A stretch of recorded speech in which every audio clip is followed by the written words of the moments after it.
All right, so to the specific details, the first thing I'm going to cover is the volumetric fog. Everybody has asked us for, give us fog, you know, the standard hazy distance type thing that you see on, you know, flight sims and things like that. But we have never really felt that that is that compelling. It always seems to be fixed off in a distance. You really don't have control over it. It's sort of a hack. So we never really liked it. We wanted something where you could place basically a fog volume. The level designer can say, this area is a pool of fog, or we have some smoke near the ceiling, and that would hopefully look a lot more natural. Our fog volumes can be constant density, or they can be gradient, depending on their needs. Okay, so that last little bullet thing's sort of a mouthful, so I'm going to see if I can get us over to the fog area.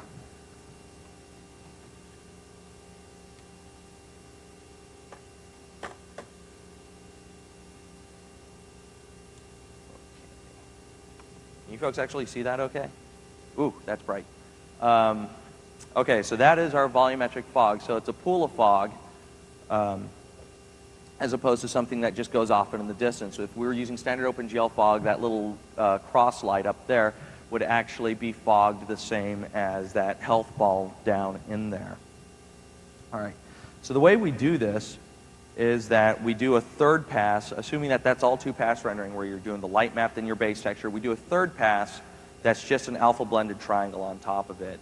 There's nothing really tricky about that. We just go ahead and compute the appropriate density based on the distance from the viewer through the fog volume to that vertex. And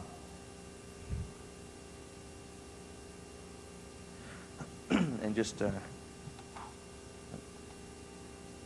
so you can sort of see that triangles within a fog volume, because we're doing vertex fog, actually get fairly heavily tessellated down there. You can sort of see the crease there where the fog volume sort of stops. And, I mean, obviously, if that was one big polygon, you'd get really bad linear artifacts. Triangles outside the fog volume, so that basically covers looking into a fog volume, and that's a relatively simple case. You just, slap another triangle on top of it. Triangles outside the fog volume are sort of done the same way, but instead of going through and doing an extra pass on all the polygons that you can see outside of the fog volume, which would require tessellating basically the whole world, all we do is there's actually a plane that defines the top of that fog volume that we tessellate that you can't see from this side because it's back-sided. But what we do is when you're underneath it, you can see it, and we compute the density to that plane, to each vertex on that plane. I'm just going to see if we can actually... it's kind of tough to see with all the other stuff going on. But, okay, you can sort of see it right there. It looks like there's actually a T-junction being fixed right there. So that is only visible from the bottom side. And what we do there is we basically go from the viewer. We compute the density from the viewer, or the distance from the viewer to the outside of the fog volume, and just use that as the alpha at the vertex for each of the triangles on the backside of the fog plane. So it's more of a screen space type thing instead of like having to go through and do it for every single vertex in the entire visible world. And as I said, this does require fairly significant tessellation of the polygons within the fog volume so it looks correct from the outside looking in. From the inside looking out, you'd have to tessellate the top of the fog volume, the plane that's defined there. Okay, so this one's a little twitchy. Fogging blended triangles is not very, you can't just apply fog to it. But one thing that John realized is that if a material's impact is like the amount of contribution it adds to the frame buffer effectively, is proportional to the iterator values, then you can reduce the contribution for a fog effect. For example, if you're additive, you can compute your fog density to that and reduce the amount of RGB that's actually added in, and it just sort of magically works. And if you're a pure blend, you just reduce the alpha, and then less of it shows up, and more of what's behind it, the fogged, say, wall. If you have a window in front of a wall, the wall will start showing through more, but the wall is actually properly fogged, so this alpha part here, the window, it just sort of like dims down and everything just works out. The math is just there, which is really nice.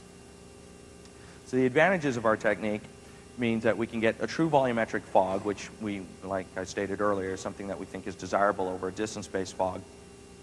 There are some disadvantages, however, because at the, actually, you can't see them up there. Well, if you look at those two lights, there's 3 little black dots there. And there's still 3 little black dots.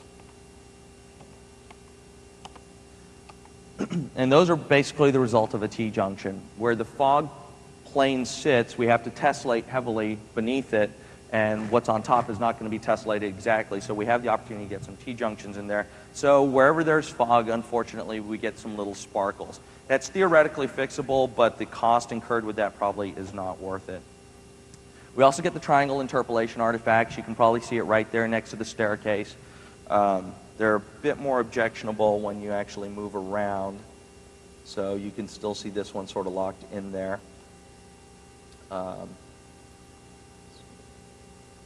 It's not too bad, depending, obviously you can tessellate to an arbitrary amount.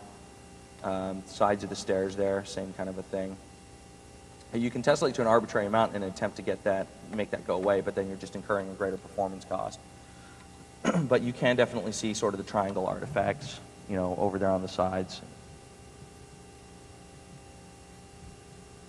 As I mentioned, excessive triangle count.